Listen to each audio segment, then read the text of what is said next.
Stroke అన్నది చూస్తే రెండు మాటలు స్ట్రోక్ తాలూకా భారతదేశంలో ఉన్నటువంటి ఇబ్బంది. ప్రతి 20 సెకండ్లో ఒక స్ట్రోక్ పేషెంట్లు బాధితులు అవుతున్నారు. ప్రతి 20 సెకండ్లక అందరూ అనుకుంటారు హార్ట్ అటాక్స్ ఎక్కువ శాతం అని. కాదు, హార్ట్ అటాక్ కంటే హార్ట్ అటాక్ అన్నది 30 నుంచి 40 సెకండ్లకు ఒకటి వస్తుంటే ఈ స్ట్రోక్ అన్నది 20 సెకండ్లకు వస్తుంది. దగ్గర 1.25 నుంచి 1.185 మిలియన్లు కొత్త కేసులు ప్రతి సంవత్సరం భారతదేశం. ఎందుకంటే భారతదేశ జనాభా 140 కోట్లు కదండి. ఇందులో 10% గ్లోబల్ బర్డెన్, అంటే ప్రపంచం అంతటా మనం చూసుకునేటట్టయితే భారతదేశం తాలూకా భాగం 10%. గత 30 సంవత్సరాల్లోనే 50% పెరుగుదల అయింది స్ట్రోక్. 20 నుంచి 30% అన్నది 35-40 సంవత్సరాల లోపల వాళ్ళే. ఇది చాలా చాలా ఇబ్బందికరమైనటువంటి ఆలోచన, సమస్య. దీని మీద అందరూ పెట్టాల్సి ఉంది. ఇప్పుడు ప్రాణాపాయం చూసుకుంటే 2వ నంబర్ హార్ట్ అటాక్ తర్వాత, డిజబిలిటీ అయితే 3వ నంబర్. అంటే చూసారా, అంటే అదే కాకుండా ఇబ్బంది. ఇప్పుడు నేను చెప్పేది ఏమిటంటే మేము న్యూరాలజీలో అంటే నాడీ మండల సమస్యలు ఎమర్జెన్సీ చూసుకుంటే ఇప్పుడు మాట స్ట్రోక్ కానీ, ఎపిలెప్సీ కానీ, యాక్సిడెంట్లు కానీ, బ్రెయిన్లో ట్యూమర్ కానీ, ఇన్ఫెక్షన్స్ కానీ, ఇవన్నీ చూసుకుంటే అన్నిటికంటే ముఖ్యమైనది ఎక్కువ పర్సంటేజ్ స్ట్రోక్. సో దాని గురించి రాకుండా ఉండడానికి నివారణ ఉపాయాలు కానీ మనం చూసుకుంటే ఎంత ఉపయోగం ఆలోచించండి. 80 నుంచి, అందరూ దయచేసి గమనించాలి, 80 నుంచి 90% ఏవైతే కారణాలు ఉన్నాయో స్ట్రోక్ రాకుండా ప్రివెన్షన్ చేయగలము.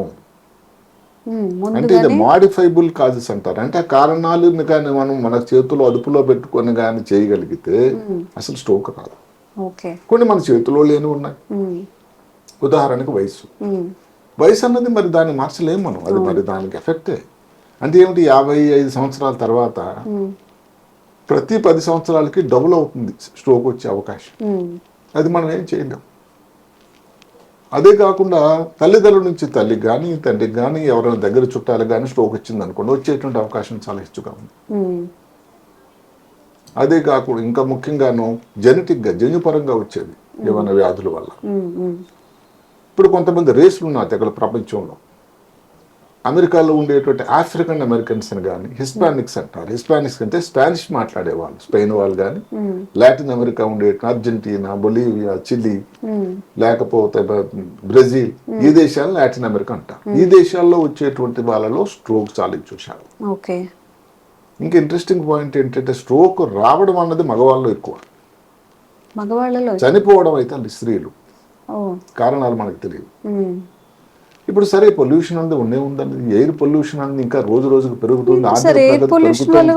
స్ట్రోక్ వస్తూ ఉంటుంది. ఇంతకుముందే స్ట్రోక్ ఏదో వచ్చింది అనుకున్న కారణం కాదు, ఏదో ఆల్రెడీ చిన్న TI అంటాం, ట్రాన్సియంట్ ఇస్కెమిక్ అటాక్, వీళ్ళలో మళ్ళీ స్ట్రోక్లు రావడానికి కారణం ఇది ఎవరి చేతిలో లేదు.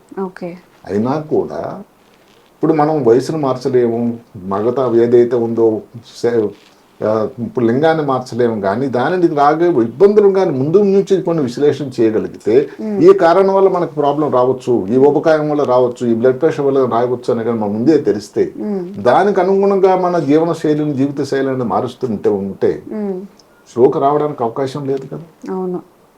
అందులో మనం ఆ 80 నుంచి 90% ఉండే అవకాశం చాలా ఉంది.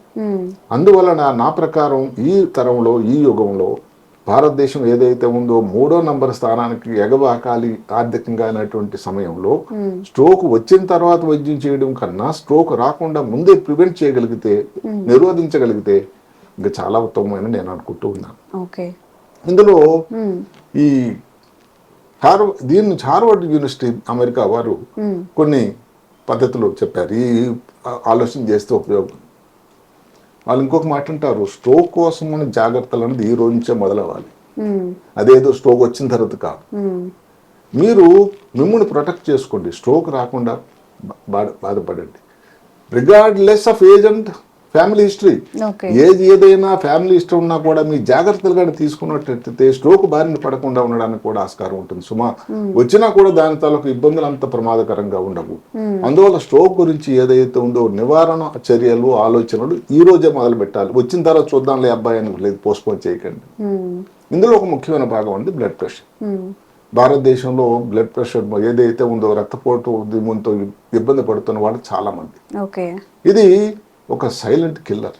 తెలియకుండా నెమ్మదిగా దాని తాలూకా ప్రభావం రక్తనాళాలు చూపుతూ ఉంది. మీరు నమ్మండి, బ్లడ్ ప్రెషర్ వల్ల 2 రెట్లు కానీ 4 రెట్లు కానీ స్ట్రోక్ రావడానికి ఆస్కారం. నార్మల్గా ఒకప్పుడు 120, 80 అన్నాము, కొంతమంది 140, 90 అంటున్నారు. మొత్తం మీద ఏమిటి, ఎక్సర్సైజ్ వల్ల కానీ భోజనం కానీ ఇలాంటి చేయటం వల్ల స్ట్రోక్ బ్లడ్ ప్రెషర్ కానీ అదుపులో ఉండేయగలిగితే ఈ వాస్కులర్ హెల్త్ అంటే రక్తనాళాల తాలూకా ఆరోగ్యం అన్నది పెరగడం వల్ల స్ట్రోక్ రాకుండా ఉండడానికి ఆస్కారం ఉంటుంది. అదే కాకుండా దానికి సరైనటువంటి మానిటరింగ్, డాక్టర్ గారు ఏదైతే చెప్పిన పరిధిలో మందులు వాడడం, ఇది చాలా ముఖ్యం. ఈ వయసులో నాకు ఎందుకు వస్తుంది బ్లడ్ ప్రెషర్ అనే దానికన్నా బ్లడ్ ప్రెషర్ అనేది టెస్ట్ చేయించుకొని ఒక డాక్టర్ గారి పర్యవేక్షణలో దానికి అనుగుణంగా మందులు వేసుకుంటే ఉపయోగం.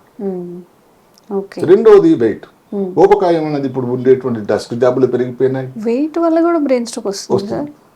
అందువల్ల ఏమిటి, వెయిట్ తగ్గడానికి ప్రయత్నం చేయాలి.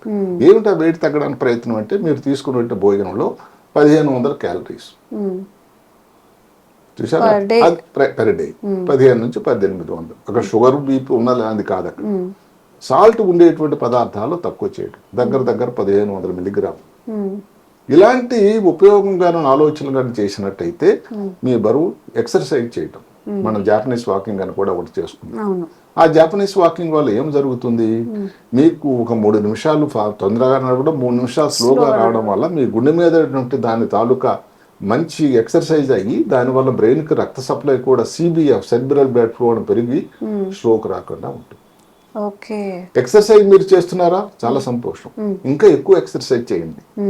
దాని వలన బరువు తగ్గుతారు, బ్లడ్ ప్రెషర్ అదుపులోకి వస్తుంది.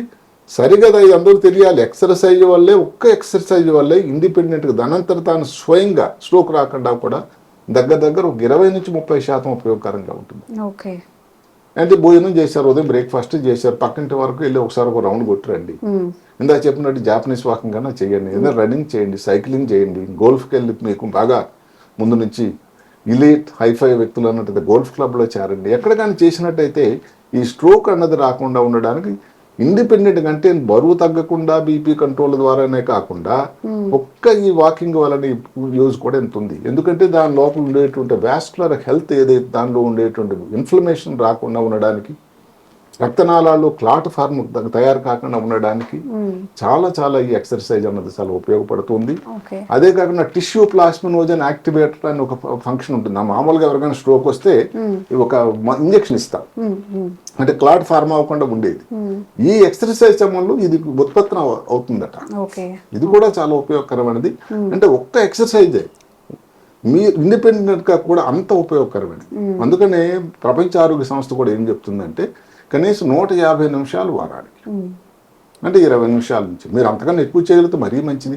అందుకని హార్వర్డ్ విశ్వవిద్యాలయం వారు ఏం చెప్పారు, ఎక్సర్సైజ్ మోర్, మీకు ఓపిక ఉన్నంత వరకు. ఎంత ఎక్సర్సైజ్ అంత, దానికి జిమ్కి వెళ్ళక్కర్లేదు. మామూలుగా సింపుల్గా చేసేటువంటి వాకింగ్ కానీ, రన్నింగ్ కానీ, జాగింగ్ కానీ ఇలాంటివి చేయొచ్చు. మద్యం సేవించే వాళ్ళు సరే, ఎవరిష్టం వాళ్ళు మద్యం సేవిస్తున్నారు. కానీ మద్యం సేవించేటువంటి శాతం, నంబర్ ఆఫ్ డ్రింక్స్ ఏదైతే ఉందో తగ్గించండి. దీనివల్ల కూడా మీకు స్ట్రోక్ వచ్చేటువంటి అవకాశం తగ్గుతుంది. ఇంకా అన్నిటికంటే దాన్ని